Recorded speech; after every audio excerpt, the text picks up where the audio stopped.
Good evening friends, তোমরা কেমন আছো? আশা করি তোমরা সবাই ভালো আছো, সুস্থ আছো। চলে আসলাম ছোট্ট একটা ভিডিও নিয়ে তোমাদের সঙ্গে শেয়ার করব বলে। যারা যারা এখনও আমাকে ফলো করোনি অবশ্যই ফলো করে দিও, সঙ্গে থেকো, ভিডিওটা পুরো দেখো, স্কিপ করো না।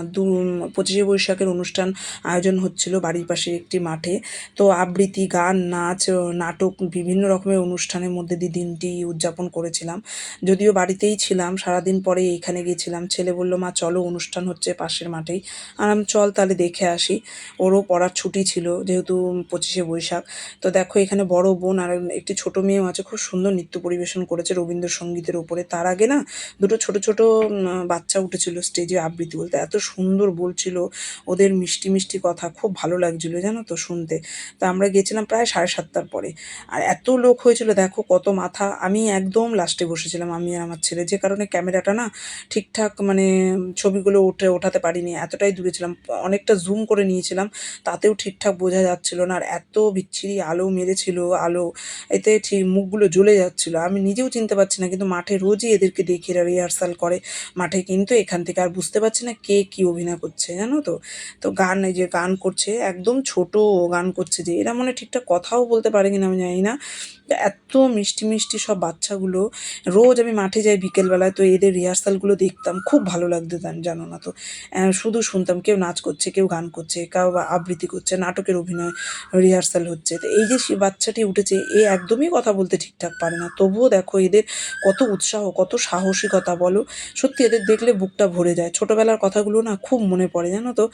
আমরাও ছোটোবেলায় মাঠে যেতাম, নাচ করতাম, গান করতাম, খেলাধুলা করতাম। এরপর একটা নৃত্য পরিবেশন হয়েছিল, নৃত্যটা এত ভালো হচ্ছিল, সামনের মেয়েটি অসাধারণ নেচেছে, একদম অসাধারণ। দেখো এই মেয়েটির নাচগুলো ফলো করো, হাতের মুদ্রা ফুদ্রাগুলো ফলো করো, এত সুন্দর নেচেছে।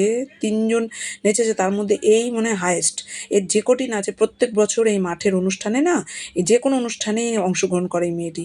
আর ওর মার সাথে আমার খুব পরিচয়। তো যাই হোক, ও নাচও শেখে আমার ছেলে বলে, আমার ছেলে চেনে, যেহেতু এরা ভলি খেলে একসাথে। আমার ছেলে, এই মেয়েটি, এরা সবাই ভলিও খেলে।